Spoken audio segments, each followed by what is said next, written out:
Our first Abraham Krasnoff Courage and Commitment Award honoree is Yancy Ford.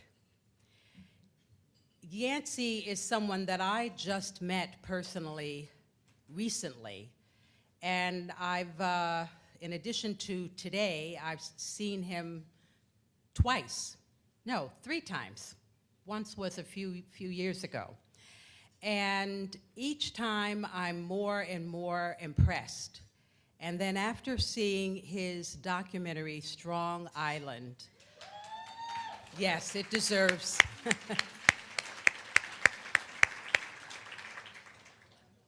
I was blown away by his compassion, his skill in terms of making the documentary, and his understanding of structural racism. So Yancy is the director and co-producer of the Oscar-nominated documentary Strong Island. He's the first transgender director whose film was nominated for an Oscar. Strong Island is on Netflix. So if you get Netflix and you haven't seen it, you can watch it. I heard someone say they were going to watch it tonight, and Yancy said, well, maybe not tonight, maybe tomorrow, because it's heavy. It's heavy. He is a Sundance Institute Fellow and Creative Capital grantee. He was named one of the most influential African Americans in 2017 by the Route 100. And I can't say enough about Yancy's wonderful documentary. I do hope that everyone will watch it. So Yancy, would you please come up?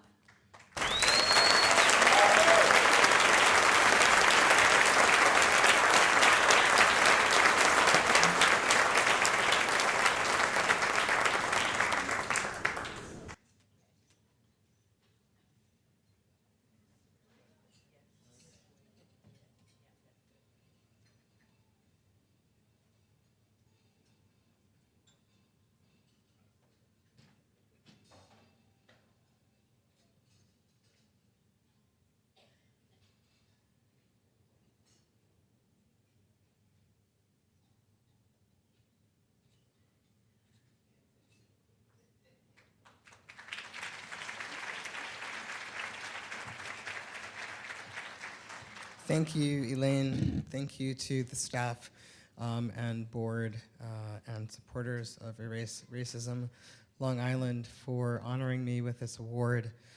The crazy thing about being nominated for an Oscar is not that Los Angeles is such a crazy place.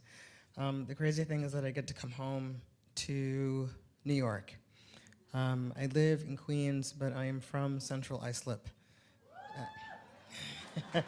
There are my Brentwood CI folks on the left, and the Suffolk Community College staff, all great folks.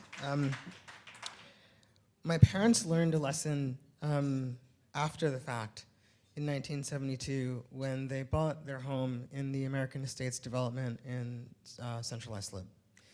They learned that the town was essentially bifurcated by the Long Island Railroad tracks, and it was almost exclusively black on the south side of the tracks and almost exclusively white on the north side. My parents also learned a very difficult lesson about the public schools in Central Islip when my mother, after having asked my brother what he did in class the day that he'd been at school, said that the teacher read. And my mother asked him what the teacher read, and he said, no, the teacher was reading. And so my mother went to school the next day as a surprise visit. She was a dean at that point and would go on to be a principal at several schools in her career. And when she walked into my brother's fourth grade classroom, the teacher was reading a Herman Wouk novel, which is, as you know, probably the size of the Webster's Dictionary. And unfortunately, that was the last time that my brother saw the inside of a public classroom in Central Islip. My sister and I never saw the inside of a public school room in Central Islip.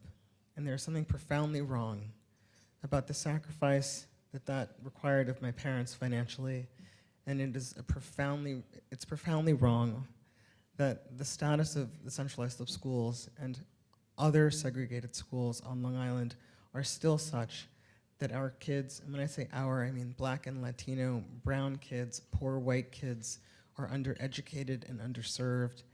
And this award this evening is such an incredible honor for me because Erase Racism stares right down the barrel of the thing that we do not like to talk about, the thing that is essentially at the heart of structural racism.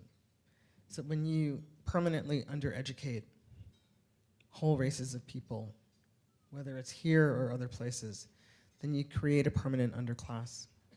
You reinforce structural racism and discrimination.